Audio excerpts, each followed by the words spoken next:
नहीं ऑथराइज किया गया है नीतीश मिश्रा जी को। महोदय, मेरा दो पूरक है, माननीय मंत्री जी ने उत्तर दिया है। उन्होंने उल्लेख किया कि ये व्यवस्था 2012 में लागू की गई थी जो बोर्ड ऑफ डायरेक्टर्स की 41st बैठक में, लेकिन डिफॉल्ट केसेस ज्यादा आने लगे, इसलिए 49th बैठक में फिर उसको रिव्यू किया गया और उस व्यवस्था को रोकी गई है। तो मेरा दो पूरक है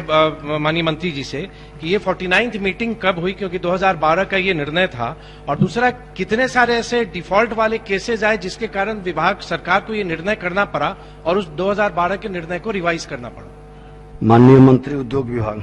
लेकिन जो जवाब मैंने पहले दिया है ये सही है कि हम लोगों ने एक प्रक्रिया बनाई थी कि जिनके पास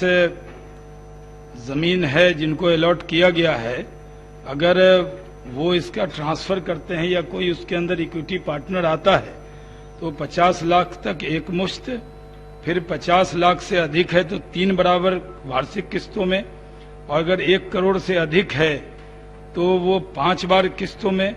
और अगर 2.5 करोड़ से अधिक है तो 7 बार किस्तों में।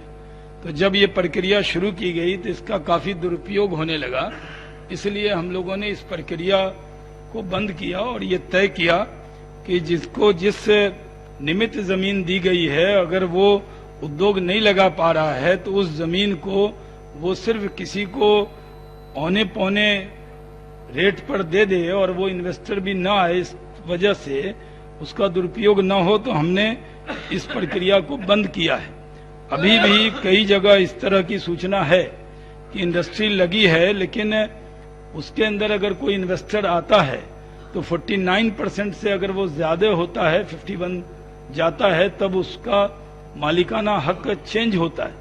तो उसमें कई लोग इन्वेस्ट करेंगे, तो उसके लिए हमारा मंत्रालय इसको रिव्यू कर रहा है कि हमारा मकसद है उद्योग को चलाना और उसके जरिए रोजगार देना।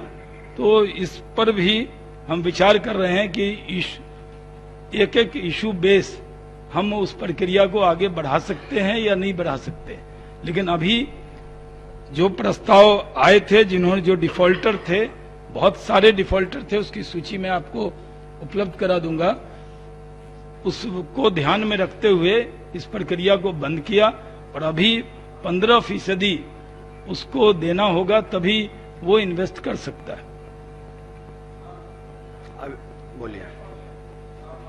स्पष्ट कहा, और ये सरकार की नीति भी है कि जो सर्कल रेट का 15% जब देंगे एक मुश्त उनको देना है। मैं सरकार से यही आग्रह करना चाहूंगा कि एक वातावरण बदल रहा है और जब हम आत्मनिर्भर बिहार की बात कर रहे हैं तो माननीय मंत्री महोदय से मैं आग्रह करूंगा कि इसको एक लिमिटेड पीरियड के लिए भी एक बार करने का एक प्रयास किया जाए कि बियाडा के पास जितनी जमीनें हैं वो जमीन वेस्ट ना हो और उसका उपयोग कोई ऐसे उद्यमी जो अपना उद्योग लगाना चाहें उनको आसानी से वो जमीन ट्रांसफर हो जाए और वो उद्योग स्थापित कर सकें।